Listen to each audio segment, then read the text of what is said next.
Thank you for listening to Shulchanaruchharav.com. Making tea on Shabbos.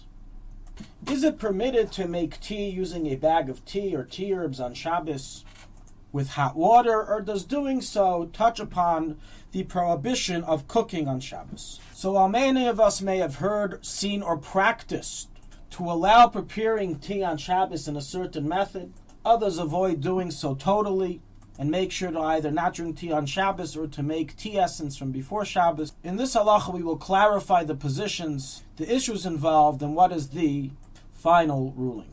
Before we begin, we must give a general introduction to the laws of Kli Rishon, Kli Sheni, Kli Shlishi, which will serve as the foundation for clarification of the above law. The Torah prohibits one to cook on Shabbos. This is a biblical prohibition, one of the 39 malachas. Included in the biblical prohibition is not just cooking when you place the food on top of a fire, but even when you use heat of a fire that is not on the fire to cook, thus creating the halacha that it is forbidden to place uncooked foods into a Kli Rishon, or even irei Kli Rishon, pouring from a Kli Rishon, refers to any food that is yatze ledis and was once on the fire, while it's inside the original pot that it was on the fire with. Such a food has ability to cook, and it's biblically prohibited to be done. Uncooked foods may never be placed into a Kli Rishon or be poured onto from a Kli Rishon.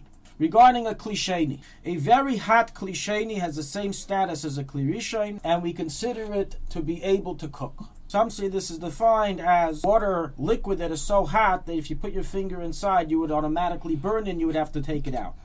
Now what about a Kli Sheni that is not so hot? Practically the halacha is, we don't place uncooked foods into a Kli Sheni, with exception to spices and liquids which are permitted to be placed in a Kli Sheni, even if the spices and liquids were never previously cooked. Irei Kli Sheni and Kli Shlishi, pouring from a Kli Sheni and entering food, uncooked foods into a Kli Shlishi, is permitted, as they do not have cooking capabilities, with exception to very delicate foods, which can cook with a minimal heat, in which case it's biblically forbidden to place it in any liquid that is still yatze ledis, even if it's Kli Shlishi, Revi, Chamishi, etc.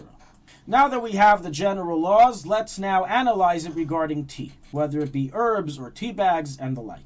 Clearly there is a biblical prohibition to place the tea into a Kli Rishon or pour onto it from a Kli Rishon, and one who does so may not drink the tea on Shabbos or give it to others to drink until Matzei Shabbos. Thus, to place a tea bag in a cup and then take the hot water from the urn and pour it into the cup with the tea like you do during the week is a biblical prohibition and may not be done, and if done, you can't drink the tea. What about a Kli Sheni? I'll pour the hot water into an empty cup. Can I then place the tea bag inside? So here's already where we begin the dispute amongst the poskim. We said before that spices are one of the foods that even if uncooked may be placed in a Kli Sheni. Based on this, some poskim learn or imply that you can place tea, which is in their opinion defined as a spice, into a Kli Sheni. So is implied from the Tzemach Tzedek Mishnayos 41, the Maram Shik 132, and other poskim. Other poskim, however, argue and rule that tea is not defined as a spice in this regard, and it's forbidden to place into Kli Sheni, possibly biblically forbidden, as it can cook in a Kli Sheni. So rules the Mishnah Berurah, the Ktseis HaShulchan, the Igros Moshe, and others, and practically so is the final accustomed ruling. We do not place tea in a Kli Sheni, even though theoretically there is room for debate amongst the poskim. Irei Kli Sheni and Kli Shlishi. So we said earlier that a Kli Shlishi or Irei Kli Sheni cannot cook, with exception to light, delicate foods that are cookable even in such heat. What is the definition of tea herbs, tea bags? Are they a light food or not? Practically, this is a machlekes amongst the poskim of the previous generation. The Mishnah Berurah, Aruch HaShulchan, and others held that tea is possibly defined as a light cooked food, and therefore it is a biblical prohibition to enter it into any hot liquid on Shabbos, even Kli Shlishi, Kli Revi, Kli Chamishi, doesn't matter.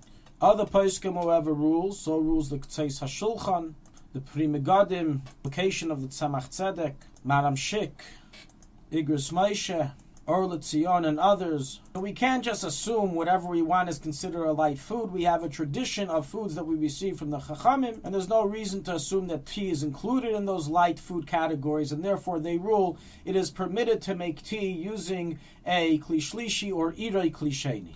which means you can make tea either by pouring hot water into a kli sheni and then pouring that hot water into a third cup which contains already the tea inside. This is called ire kli sheni.